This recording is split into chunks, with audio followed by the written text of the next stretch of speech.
نحمدہ ونصلی ونسلم علی سید الانبیاء والمرسلین اما بعد بسم اللہ الرحمن الرحیم۔ معزز خواتین حضرات، السلام علیکم ورحمۃ اللہ وبرکاتہ۔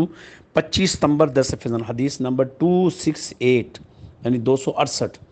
آج کا درس حدیث ہے تلبیہ احرام۔ یعنی میں نے عرض کی ہے کہ ایک ایک جملے کے اوپر بھی، ایک ایک مضمون کے اوپر بھی، ایک ایک عمل کے اوپر بھی میں نے میں نے لیسن متعین کیا ہے تاکہ الگ سے سمجھ آ جائے اس کی کیا اہمیت ہے۔ حضرت عبداللہ ابن عمر رضی اللہ عنہ فرماتے ہیں کہ میں نے رسول کریم صلی اللہ علیہ وسلم کو تلبیہ پڑھتے ہوئے سنا، اس حال میں کہ آپ کے سر کے بال بکھرے ہوئے تھے اور مرتب طور پر لگے ہوئے تھے، جیسا کہ غسل کے بعد سر کے بال کا حال ہوتا ہے، یعنی بکھر جانا یا جم جانا، لیکن ان کو خشک نہ کیا ہونا یا کنگھی نہ کرنا۔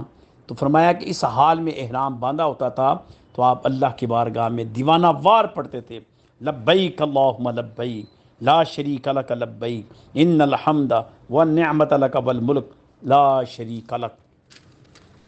یہ وہ تلبیہ ہے جو ہم عمرہ یا حج کے دنوں میں یہ پڑھتے ہیں تلبیہ۔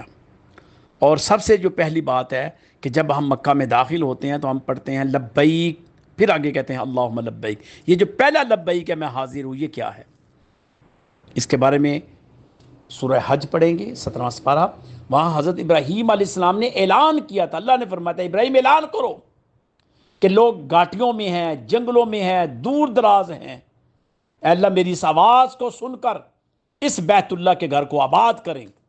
یہ انہوں نے آواز دی تھی، پکارا کیا تھا۔ قیامت تک کا مومن جو بھی اس آواز کو جس تک وہ آواز پہنچتی ہے تو جب وہ حرم میں داخل ہوتا ہے تو یہ اس آواز کا جواب دیتا ہے، اے ابراہیم علیہ السلام خلیل اللہ، ہم حاضر ہو گئے۔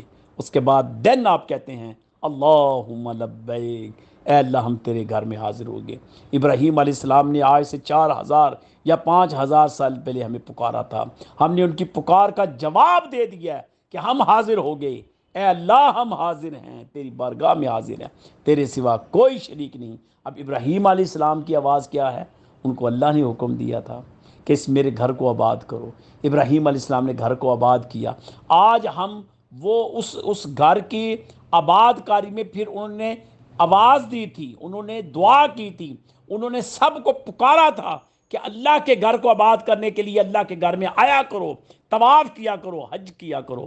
ہم اس نیت کے ساتھ جب داخل ہوتے ہیں تو ایک طرف سنت ابراہیمی بھی پوری ہو رہی ہے، ایک طرف سنت رسول کریم صلی اللہ علیہ وسلم بھی پوری ہو رہی ہے، ایک طرف اللہ کا حکم بھی پورا ہو رہا ہے۔ تو اس لیے انبیاء کا جو تسلسل ہے یہ حقیقت میں اللہ کے حکم کی مطابعت ہی ہوتی ہے۔ حقیقت میں جیسا کہ آپ نے فرمایا کہ من اطاعنی، جس نے میری اطاعت کی فقد اطاع اللہ، اس نے اللہ کی اطاعت کی، جس نے میری اتباع کی اس نے اللہ کی اتباع کی۔ تو یاد رکھیں انبیاء کا جو عمل ہے یہ حقیقت میں اللہ رب العزت کے حکم کو پورا کرنا ہی ہے۔ ہم چونکہ رسول کریم صلی اللہ علیہ وسلم کے امتی ہیں، بہت ساری چیزیں ایسی ہیں جو کہ دین ابراہیم خلیل اللہ سے ہمیں وراثت میں ملی ہیں اور آپ صلی اللہ علیہ وسلم نے اس کو کنٹینیو کیا ہے، اور جن چیزوں کو آپ نے کنٹینیو کیا ہے آج وہ سنت رسول بن چکی ہے۔ اللہ تعالیٰ سے یہ دعا ہے کہ اللہ پاک سمجھنے کی توفیق عطا فرمائے، آمین۔ وآخر دعوانا ان الحمد للہ رب العالمین۔ السلام علیکم ورحمۃ اللہ وبرکاتہ۔